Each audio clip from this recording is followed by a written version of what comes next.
Imagine if your startup journey took a wild turn. Hundreds of millions of dollars. But what if I told you the entire institution might be built on a lie? Because if education is supposed to be an investment, MBAs are starting to look like a scam. You're paying $200,000 to learn outdated frameworks from professors who've never run a business. What if the smartest thing was skipping school altogether and doing this instead? By the way, I'm Cody Sanchez, founder of Contrarian Thinking, and we've built dozens of businesses with mostly not MBAs. So remember throughout this, what we're getting into in this video, anyone can do. It's not about the money you have. It's not the education you have. It's something else entirely. Let's get into it. See, I spent the last 4 years teaching other people to buy and build businesses. I worked on Wall Street for a decade before we built out our holding company, investing in everything from robots to roofers. And I also made a bunch of videos on the internet, or as my grandma says, that's a job. So today, I'm going to start us with a powerful idea. Education is investment in your future, but if traditional business education were a stock, it would be the worst performing investment of the next 20 years. If you want to go study business, where should you go then? It's a rhetorical question, kind of, because of course you'd go to business school, right? Except today, I'm going to show you that is no longer an obvious choice at all. Here's a recent article from the New York Times. Since you guys don't have bionic vision, I'm just going to tell you what it says. It describes how businesses are complaining about MBA graduates. What frustrates them? You guys have probably heard this before. Over-reliance on mathematical management, expectations of becoming a CEO in 4 weeks. It also warns that. All right then, gang, it has been a while in the making, but it is finally here. The Claude Code Masterclass, available now over on netninja.dev. The course is $15 to buy, but if you use the promo code Claude Ninja, all one word, you can grab it at half price for just $7.50.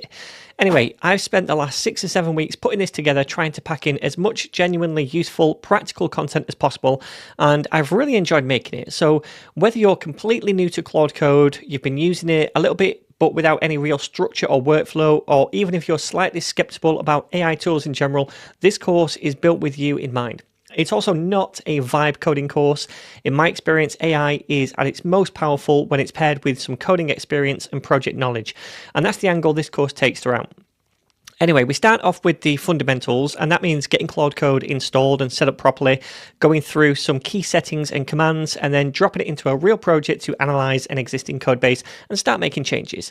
From there, we dig into how to manage context effectively, how Claude's tools work under the hood and how permissions are handled, and how to create custom commands for the kinds of tasks that you're going to be doing all the time. We also take a proper look at hooks, including building our own hook to automatically format code whenever Claude Code edits a file so it fits neatly into a real-world workflow. Once we've covered the basics, we'll move on to a spec-driven development workflow that I use all the time now in my own projects, and to do that we'll be using a mixture of custom commands. Stop thinking you need to leave your 9 to 5 to get rich. I didn't build wealth by leaving my 9 to 5. I built wealth by leveraging it with a proven system that works. It's a repeatable path that turns your paycheck into ownership and ownership into freedom. In this video, I'm going to show you how you can build wealth with a common salary and a real life. You need to start thinking differently about your job.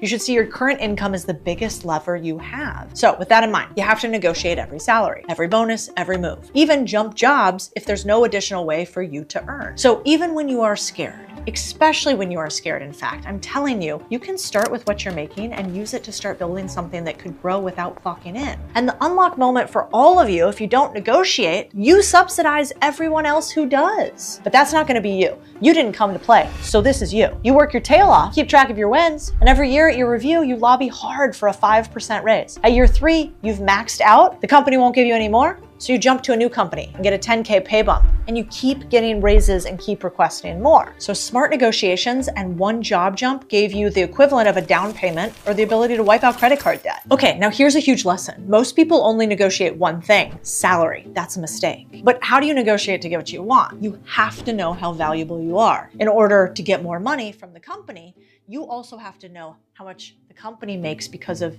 you. If you walk in asking for more money with no proof, that's not gonna work out for you. Here's a framework. This is Kyle and Ariel, a couple who runs a business that helps other couples who run businesses. They currently do about $480,000 per year, but they're stressed because it costs too much money to acquire new customers, and they're maxed out on time. I'm Alex Ramosi, I own acquisition.com. It's a portfolio of companies that generate $250 million in aggregate revenue per year. And I just happen to know a little bit about the couplepreneur scenario since I started acquisition.com and Gym Launch with my wife, Layla.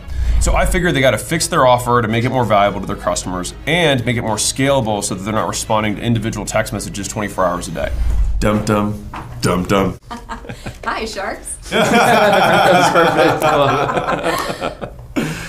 What's up? Hi, my name is Kyle. I'm Ariel. And we are the founders of Couplepreneurs. Over the last 12 months, we've generated about $480K in revenue, $206K in profit, which takes us to about 43% profit margins.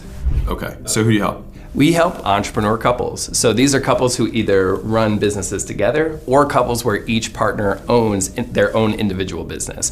Typically, the businesses we work with do about 150K annually minimum, and their primary desires are to make more money in business, to work better together as a couple, and to free up more time for each other and their family.